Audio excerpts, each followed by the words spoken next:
बात चल रही थी इन्फरेंशियल एनालिसिस की। अब इसमें हम एग्जांपल देखते हैं।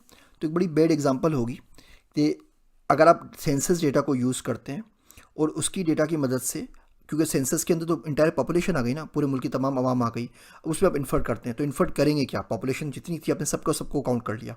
अगर आप बोलते हैं जी पाकिस्तान का सेंसस में इस्तेमाल करूंगा प्रिडिक्ट करने के लिए, फोरकास्ट करने के लिए इंडिया की पॉपुलेशन के, तो बिल्कुल गलत बात होगी। पाकिस्तान का सेंसस इंडिया के लिए इस्तेमाल नहीं हो सकता।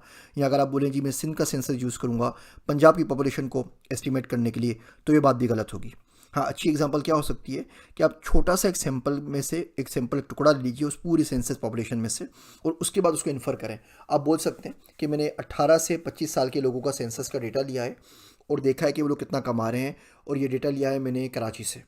तो अगर मैं हैदराबाद के लोगों का 18 से 25 साल में वो क्या कमा रहे हैं प्रिडिक्ट करना चाहूँ, तो शायद कहीं कहीं सही होंगे। डिपेंड होता है उनकी जॉब अपॉर्चुनिटीज़ क्या है। हैदराबाद भी सिंध में, कराची भी सिंध में, सिमिलर बैकग्राउंड है, लेकिन फिर भी इन्वायरमेंट का और जॉब्स का तमाम चीज़ों का फ़र्क है। लेकिन यहाँ पे कहीं ना कहीं हम फिर भी कुछ बेहतरी बना सकते हैं कि हम एक सिंपल डेटा सेट को लें। यहाँ हम बात करते हैं कि जी 18 से 25 साल के लोगों का डेटा मैंने लिया है मलीर कराची से, और मैं मलीर हॉल्ट की जो पॉपुलेशन उस पर प्रिडिक्ट करना चाहता हूँ। या मैंने स्टील मिल और भैंस कॉलोनी से डेटा सेट लिया है और मैं प्रिडिक्ट करना चाहता हूँ कायदाबाद के अंदर जो लोग रह रहे हैं, ताकि उनकी सिमिलर कैरेक्टरिस्टिक्स हों। ये एक इन्फ्लुएंस की अच्छी एग्जाम्पल होगी। अगले तारीफ के जो सवाल होते हैं हमारे पास, वो होते हैं प्रिडिक्टिव एनालिसिस के। To use current data to make prediction about future data. हमने शुरू में ये बात की थी जहतों की कि हम past present future data use करते हैं, हम इसी पे वापस आ गए। Using current and historical data to find patterns and predict the likelihood of future outcomes. मिसाल के तौर पे हमने काम किया विक्टोरिया सीक्रेट के लिए, वो लॉन्जरीज की ब्रांड है, लॉन्जरीज की और ब्रास की।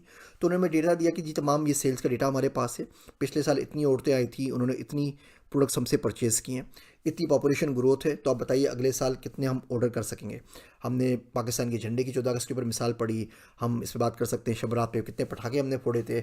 हम बात कर सकते हैं रमज़ान में हमने कितनी खजूरें बेची थी, रमज़ान में कितनी टोपियाँ, तस्बीह और जानमाज़ें बेची थी।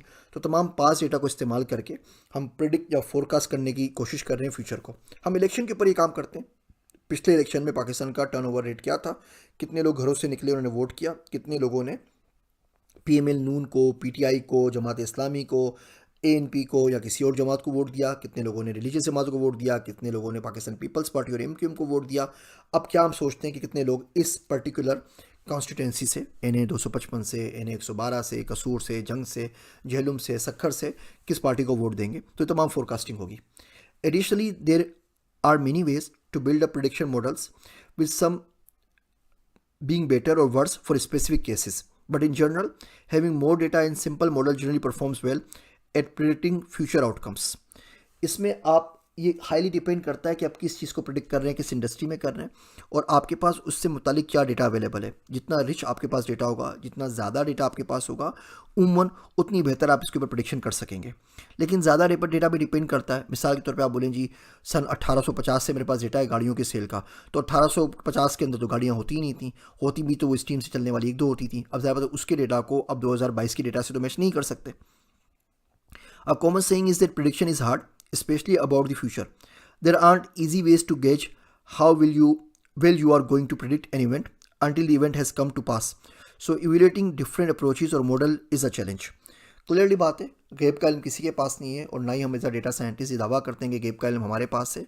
तो फ्यूचर को प्रिडिक्ट करना एक मुश्किल गेम है। लेकिन अगर आपके पास एक कंट्रोल इन्वायरमेंट हो और बहुत सारे वेरिएबल्स जो किसी चीज़ को इफेक्ट कर रहे हो, अगर आपने तमाम को स्टडी किया हो, उनका डेटा आपके पास हो और आप एक रिग्रेशन मॉडल बना लेते हैं, तो उनको किसी न किसी हद तक डेटा साइंस की, मशीन लर्निंग की डिफरेंट टेक्निक्स इस्तेमाल करके प्रिडिक्ट किया जा सकता है।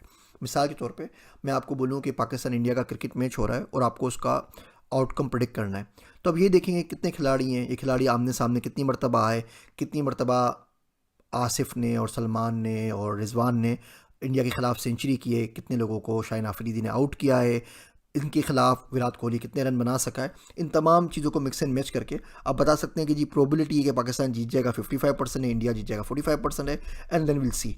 कोई बंदा अगर ये बोले कि जी 100% इसी तरीके से होगा या 100% किसी और तरीके से होगा, तो ये बात इतनी ज़्यादा सही नहीं होगी। इसके अंदर प्रिडिक्टिव एनालिसिस की एग्जांपल्स में नेट सिल्वर को देख सकते हैं। इनकी वेबसाइट है, ज़रूर देखें, 538 के नाम से। ये पिछले कई दहाइयों से यूएस के इलेक्शंस को काफ़ी एक्यूरेटली प्रिडिक्ट करते आए हैं, सिवाय ट्रंप वाले इलेक्शन के जिसमें इनकी तमाम प्रिडिक्शंस गलत हो गई थी। हम लोग इलेक्शंस की बात करते हैं, हम स्पोर्ट्स इवेंट्स की बात करते हैं, वेदर की बात करते हैं। मिसाल के तौर पे भी रिसेंटली अमेरिका के अंदर सुपर बाउल होने जा रहा है और पहली मर्तबा न्यूयॉर्क की स्टेट ने उसके ऊपर बेटिंग जायज़ कर दी है कि आप उसके ऊपर बोली लगा सकें या गेमलिंग कर सकें। अब सुपर बाउल की बड़ी इंटरेस्टिंग मीम है, बड़ी इंटरेस्टिंग थ्योरी है, वो ये है कि सुपर बाउल के अंदर जब भी अमेरिकन कांग्रेस फुटबॉल जीत जाती है तो जो स्टॉक मार्केट है वो डाउन चली जाती है, और जब भी नेशनल जो हमारे पास उसकी टीम है वो जीत जाती है तो स्टॉक मार्केट अप चली जाती है। और 74% टाइम्स ये एक्यूरेट रही है, यानी 56 सुपर बॉल्स हुए हैं तो उसमें से 40 मरतबा बिल्कुल ये प्रिडिक्शन सही तरीके से बैठी है। अब उसका उससे क्या ताल्लुक है या नहीं है, अगेन इसको क्वाइट स्पूरियस तो है, लेकिन बहरहाल इसके अंदर हम प्रिडिक्ट करने की कोशिश कर रहे होते हैं। अगली हम बात करते हैं कॉजल एनालिसिस के ऊपर, उसके ऊपर हम स्पूरियस कोरिलेशंस को पहले देख चुके हैं। अगले लेक्चर में मजीद इसके ऊपर बात करते हैं कि क्या चीज़ है।